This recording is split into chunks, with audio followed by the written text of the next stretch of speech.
전남 무안. 고요한 시골 마을에 아침이 찾아왔다. 여느 농장과 마찬가지로 이곳 역시 이른 아침 돼지 사료를 준비하는 것으로 하루가 시작된다. 하지만 그보다 중요한 것은 사료를 주기 전 돼지의 상태를 점검해야 한다는데. 몸이 아프면은 사료를 안 먹지 않겠습니까? 그래서 저희들이 이제 사료 주기 전에 쭉 돼지 상태를 한번 봅니다. 보고 나서 사료를 내려줘야 되겠는가 확인을 합니다. 확인한 다음에 사료를 내려주고 또 점검을 또 합니다. 그래서 이 돼지가 지금 아픈 상태인가 아니면 정상적인 상태인가 이거 판단을 하고 있죠. 이렇게 돼지와 함께 동고동락한 지 어느새 20년이 훌쩍 넘었다. 부족한 거 아니냐 이 말이에요. 이게 이제 답이 했을 때 지금은 3,000두가 넘는 돼지의 든든한 보호자로 자리했지만 대한민국 양돈 산업의 흥망성쇠와 함께해온 지난 25년은 잠시도 편할 날이 없었던 고난의 시간이었다. 돈을 준 다음에 사려거든요. 돈이 없는 사람은 돼지를 일주일 이상 굶기는 거예요. 그때 그 심정이란 것은 자기가 굶지 돼지를 굶기려는 그런 심정을 마음을 갖고 있는 사람 하나도 없어. 양도업자들 친자식까지 생각하니까. 계속되는 사료값 상승에 갑자기 불어닥친 자연재해, 거기에 미덥지 못한 직원까지 끊임없이 터져나오는 위기 상황을 해결하느라 급급했던 지난 세월. 혹독한 시련의 시기였지만 그는 그럼에도 불구하고 그 속에서 희망을 찾아갔다.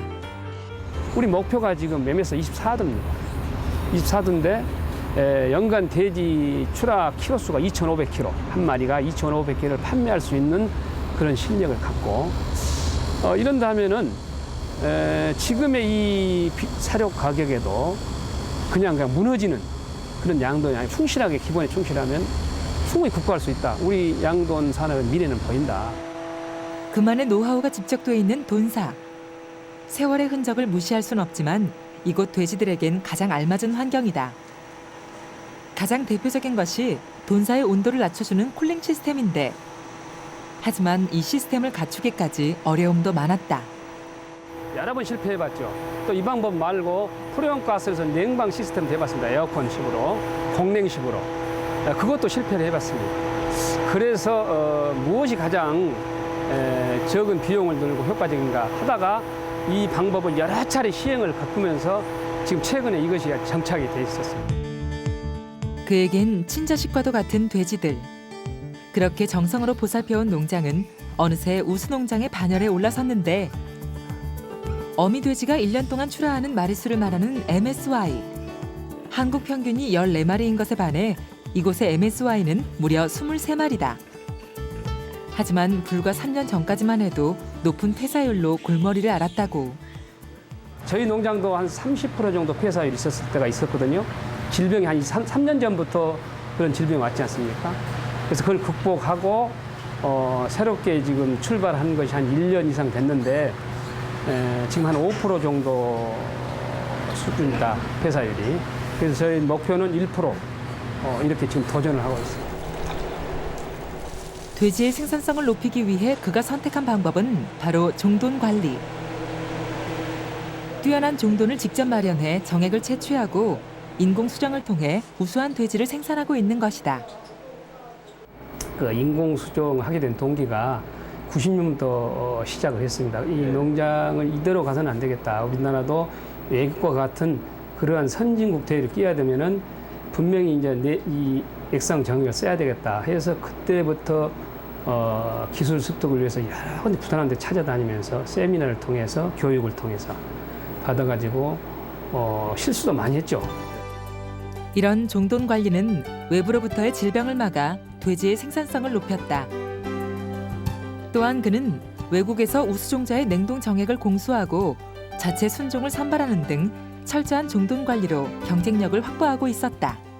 생산성이 더 높고 일당 체력이 높기 때문에 사료 요구율도 낮고, 문제는 그거 아닙니까? 생산성을 낮추는 방법 중 하나가 사료 요구율을 낮추고 일당 질을 높여서 빨리 판매하는 또 생산성을 높이는 방법. 이것이 종돈에 한 50% 영향을 미치거든요. 분주했던 아침이 지나고 이제 좀 한가해지나 싶었더니 사료회사의 배합 사료차가 들이닥쳤다. 돼지의 영양을 책임지고 있어 어찌 보면 양돈에서 가장 중요한 역할을 하는 사료. 사료회사에선 이렇게 주기적으로 농장을 방문해 돼지의 상태에 맞는 배합 사료를 공급하고 있었는데 깨끗한 환경과 종돈 관리 그리고 영양 이 삼박자가 맞았을 때 생산성이 높아지는 것이다. 22년 동안 이거 축산하면서 경험을 해보면은 지금 가장 중요한 것이 영양입니다. 얘들이 아주 고급 사료, 지금 영양이 충분한 사료를 얘네들이 먹을 수 있도록 우리가 해주는 것이 가장 중요하다. 또한 그는 기존 관행을 따르기보단 과학 영농을 선택했다. 사료회사에서 사료만 공급받는 것이 아니라 계획적인 영농 설계와 돼지 사양 관리 전반에 관한 의견을 나누며 사료 구매자와 공급자를 넘어 컨설팅 파트너로서 함께하고 있는 것이다. 육가공에서 큰 문제, 돼지 품질에 큰 문제가 없을 때까지는 이렇게 하고, 물론 재고 문제 여유가 있고요. 비어 있는 방에. 농장에서 일어나는 모든 일을 전산화해 철저하게 분석하며 기본적인 질병 관리는 물론이고 돼지 사육 전반에 걸친 컨설팅이 이루어지고 있는 것이다. 이런 기록을 제가 90년도부터 했어요. 근데 분석할 수 있는 능력이 떨어지지 않습니까? 분석을 해야 잘잘못이 가려지는데 퓨리나를 쓰면서 동컴을 이용하다 보니까 분석이 정확하게 나오지 않습니까? 그걸 가지고 토대로 해서 지금 이렇게 농장을 경영하다 보니까 아주 그 생산에 많은 도움이 되고 있습니다. 요즘처럼 일교차가 큰 환절기엔 폐사율이 증가하기 때문에 양돈 농가들에겐 가장 위험하고 사양 관리가 더욱 중요시되는 시기인데 지난달과의 기록을 꼼꼼히 비교 분석하며 앞으로의 돈사 관리 계획을 세우는 두 사람. 그들은 이렇게 같은 목표를 향해 걷고 있었다. 어떤 이제 새로운 것들이 왔을 때 농장에 참 그런 변화들을 줘야 될 때 사실 변화라는 걸 두려워할 수도 있고 또 과감하게 적용할 수도 있고 하는데 그런 과정에서 이제 주위 사람들을 이렇게 조언도 많이 구하시고 하면서 남들이 하지 않은 것들에 대해서 항상 관심을 기울이고 이제 이런 과정들 변화에 굉장히 민감하게 잘 대처를 하신다. 작년에 보니까 농장에 반가운 손님들이 찾아왔다. 돼지 사육에 있어선 우열을 겨루기 힘들 정도로 베테랑 솜씨를 자랑하는 이들인데 이렇게 뛰어난 농민들이 주변에 있는 것도 신기로 씨에겐 행운이다. 계속 그 폐사가 이루어졌다. 자주 모임을 갖고 자주 이런 자리가 만들죠. 돼지들이 이제 뭐 질병에 걸렸을 때 어떤 조치를 받아야 되냐, 어떻게 치료하고 어떤 관리를 해야 되냐, 온도, 습도, 뭐 환기 관계를 한번 많이 여쭤봤죠. 서로가 쌓아온 노하우를 주고받는 사람들. 어찌 보면 라이벌이기도 하지만 한편으론 같은 목표를 향해 가는 동반자이기도 하다. 그런 것을 보면서 서로 이제 이 얘기도 주고받고 많이 받는다면은 많이 받는 쪽으로 우리가 개량도 해야 되겠지만은 사양 관리 쪽에서도 이것은 분명히 종돈의 개량 문제도 있겠지만 사양 관리 측면에서 더 있다.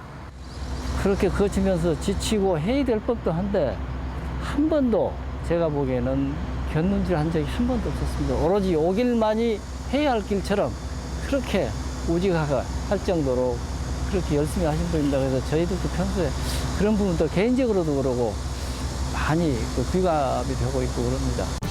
양돈업에 대한 열정으로 달려온 지난 20여 년. 수많은 시련과 위기를 겪으면서도 그는 희망을 버리지 않았다. 세심한 관찰과 꼼꼼한 기록, 과학적인 분석으로 생산성을 높이며 경쟁력을 확보해가는 신기로 씨. 그의 도전은 아직 끝나지 않았다. 종돈 개량도 하고 질병을 이기고 기본에 충실해서 우리가 목표치, 애국의 똑같은 목표치. 그래서 우리나라 양돈 선진 양돈을 할 수 있는 양돈 농가하고 이렇게 겨룰 수 있다면은 희망은 있지 않냐. 그런 농가가 우리 양돈 농가 앞으로 한 60, 70% 되지 않겠는가.